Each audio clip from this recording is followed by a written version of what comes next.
loves, it's your girl chanellenovosey, and today I'll be doing the try not to cry challenge.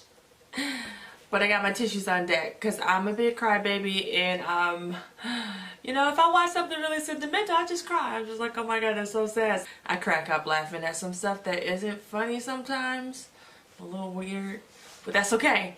So I'm gonna try and do this try not to cry challenge and not cry. So here we go. Alright, so I'm going to play this video and I'll let you guys watch it while I'm watching it as well. So here we go. I'm going to try not to cry. When I was a kid, I used to think that pork chops and karate chops were the same thing. I thought they were both pork chops. And because my grandmother thought it was cute and because they were my favorite, she let me keep doing it. Not really a big deal. One day, before I realized fat kids are not designed to climb trees, I fell out of a tree and bruised the right side of my body. I didn't want to tell my grandmother about it because I was scared I'd get in trouble for playing somewhere I shouldn't have been. A few days later, the gym teacher noticed the bruise and I got sent to the principal's office. From there, I was sent to another small room with a really nice lady who asked me all kinds of questions about my life at home. I saw no reason to lie. As far as I was concerned, life was pretty good. I told her whenever I'm sad, my grandmother gives me karate chops. This led to a full-scale investigation, and I was removed from the house for 3 days until they finally decided to ask how I got the bruises. News of this silly little story quickly spread through the school, and I earned my first nickname, Pork Chop. To this day, I hate pork chops. I'm not the only kid who grew up this way, surrounded by people who used to say that rhyme about sticks and stones. As if broken bones hurt more than the names we got called, and we got called them all. So we grew up believing no one would ever fall in love with us, that we'd be lonely forever, that we'd never meet someone to make us feel like the sun was something they built for us in their tool shed. So broken heartstrings bled the blues as we tried to empty ourselves so we would feel nothing. Don't tell me that hurts less than a broken bone. That an ingrown life is something the surgeons can cut away. That there's no way for it to metastasize, it does. She was 8 years old. Our first day of grade 3 when she got called ugly. We both got moved to the back of class so we would stop getting bombarded by spitballs. But the school halls were a battleground where we found ourselves outnumbered day after wretched day. We used to stay inside for recess because outside was worse. Outside we'd have to rehearse running away or learn to stay still like statues, giving no clues that we were there in grade 5. They taped a sign to the front of her desk that read, "Beware of dog." To this day, despite a loving husband, she doesn't think she's beautiful because of a birthmark that takes up a little less than half her face. Kids used to say she looks like a wrong answer that someone tried to erase but couldn't quite get the job done.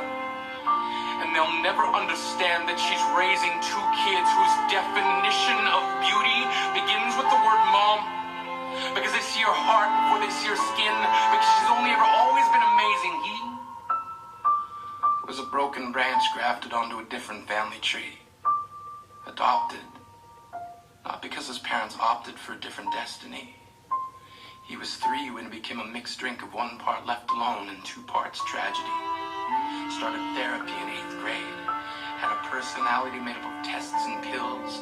Lived like the uphills were mountains and the downhills were cliffs. 4/5 suicidal, a tidal wave of antidepressants, and an adolescence being called pauper. 1 part because of the pills. 99 parts because of the cruelty. Tried to kill himself in grade 10 when a kid who could still go home to mom and dad had the audacity to tell him, "Get over it." As if depression is something that can be remedied by any of the contents found in a first aid kit. To this day, he is a stick of TNT lit from both ends. Could describe to in detail the way the sky bends in the moments before it's about to fall. And despite an army of friends who all call him an inspiration, he remains a conversation piece between people who can't understand. Sometimes being drug-free has less to do with addiction and more to do with sanity. We weren't the only kids who grew up this way. To this day, kids are still being called names. The classics were Hey Stupid, Hey Spaz. Seems like every school has an arsenal of names getting updated every year. And if a kid breaks in a school and no one around chooses to hear, do they make a sound? Or they're just background noise from a soundtrack stuck on repeat when people say things like kids can be cruel. Every school was a big top circus tent, and the pecking order went from acrobats to lion tamers, from clowns to carnies. All of these miles ahead of who we were freaks. Lobster claw boys and bearded ladies. Oddities juggling depression and loneliness, playing solitaire, spin the bottle, trying to kiss the wounded parts of ourselves and heal. But at night, while the others slept, we kept walking the tightrope. It was practice, and yes, some of us fell. But I want to tell them that all of this is just debris left over when we finally decide to smash all the things we thought we used to be. And if you can't see anything beautiful about yourself, get a better mirror. Look a little closer. Stare a little longer. Because there's something inside you that made you keep trying despite everyone who told you to quit. You built a cast around your broken heart, and signing yourself beside it, they were more. Because maybe you didn't belong to a group or a clique. Maybe they decided to pick you last for basketball or everything. Maybe you used to bring bruises and broken teeth to show and tell, but never told. Because how can you hold your ground if everyone around you wants to bury you beneath it? You have to believe that they were wrong. They have to be wrong. Why else would we still be here? We grew up learning to cheer on the underdog because we see ourselves in them. We stem from a root planted in the belief that we are not what we were called. We are not abandoned cars stalled out and sitting empty on some highway. And if in some way we are, don't worry. We only got out to walk and get gas. We are graduating members from the class of We Made It. Not the faded echoes of voices crying out names will never hurt me. Of course, they did. But our lives will only ever always continue to be a balancing act that has less to do with pain and more to do with beauty. Whew. Wow. Wow. That was very emotional. That was really deep, and it did, it made you think. It was more introspective, and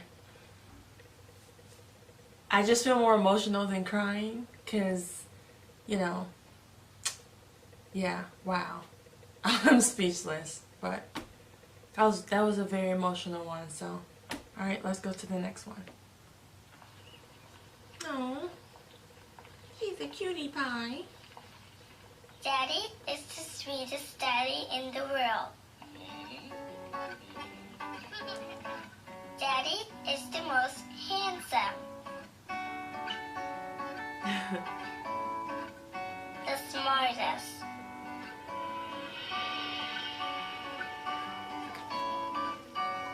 The most clever. The kindest. Oh. He is my Superman. Daddy wants me to do well at school. Daddy is just great, but Oh my god. he lies.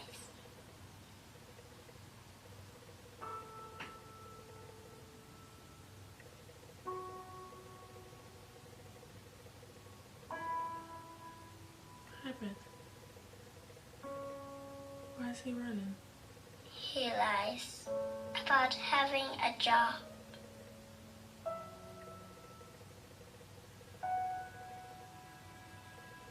He lies about having money.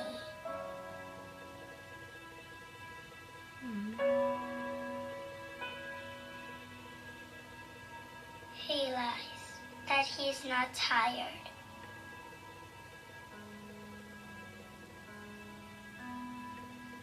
He lies that he's not hungry.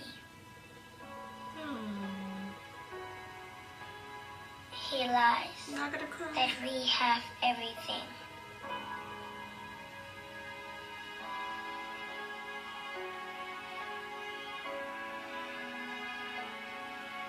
He lies about his happiness. I'm not gonna cry. He lies because of me.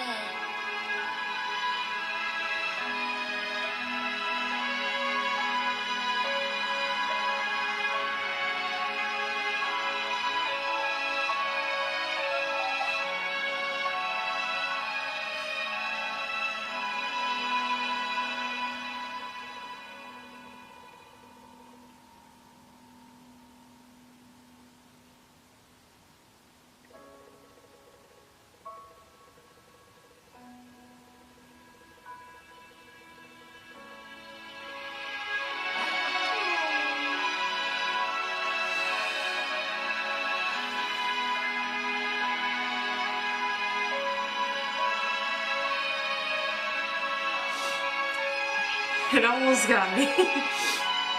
That almost got me. Whew. Oh my god. And that was a MetLife commercial. Really? Just to sell some insurance? Got me about to mess up my good lash. Seriously? I didn't cry. I almost did. But that one was really touching. Oh my gosh. Oh. I held it together. I can do this.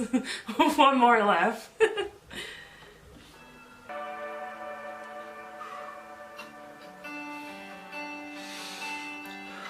Oh my god. Oh my god. That's so sad. Oh.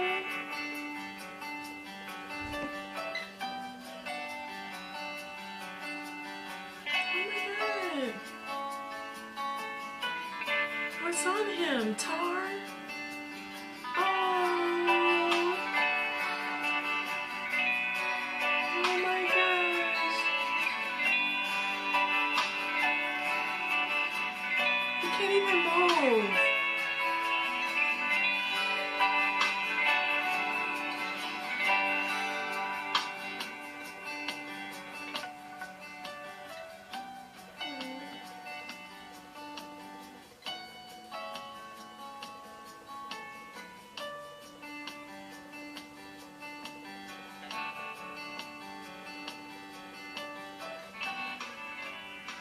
Oh my gosh, she had tar on it. Oh, yay! Oh, you sweetie dookie. Oh, that was good. That was more happy, like a rescue story. That was like sad in the beginning. Why do y'all do this? Really? Commercials are so different in different countries. Oh my god, so I made it! I didn't cry, which is weird because does that say I'm not human or like I'm just not a big crier unless it's like it has to be like I hold, not, maybe I do hold stuff in, maybe a little bit, but it takes a lot for me to cry. But that was truly sad. That little girl and her dad had me like right here, but I held it in. So alright, I did it. I did not cry. The little girl with her father, oh my god, that was so touching. That one almost got me. The first one, it felt very inspirational, you know, being bullied and stuff like that. Like, I can attest to all of that, but I'm popping now, so who even cares, okay?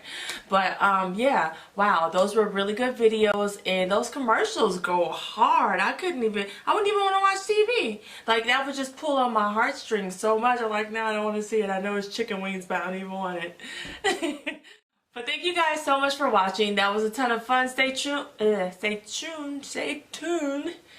Thank you guys so much for tuning in. If you haven't subscribed to my channel, please do at It's chanellenovosey. Or if you're on my chanellenovosey channel and you want to see funner stuff like this, go over to It's chanellenovosey and you'll see me do more challenges which are more fun. Hit this link right here. Hit that link and go over to Chanel. It's chanellenovosey. Subscribe and hit the notification button so you can keep up with all the stuff that I do, and it will come through on your phone. Yeah. Yeah. No, I'm just playing. Okay, but for real.